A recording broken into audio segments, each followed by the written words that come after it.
Bildiğiniz gibi bu günləri gəlmişik Ankara'da en tanınmış bir ibadet ocağındayız, dini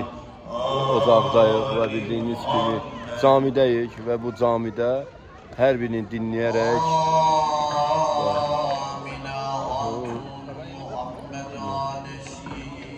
oxuyaraq, dinləyərək biz də öz ibadətlərimizi edərək bir daha Türk yurdunu, Türk torpaqlarını ziyarət etdik və burada dinin en yüksək nəticəsini, dinin en doğru, en dürüst, düzgün ibadət olunmasını və hər zaman Türk milləti olaraq dəstəklənməsini və onu dini qoruyub saxlanmasını bir daha da şahidi oldu.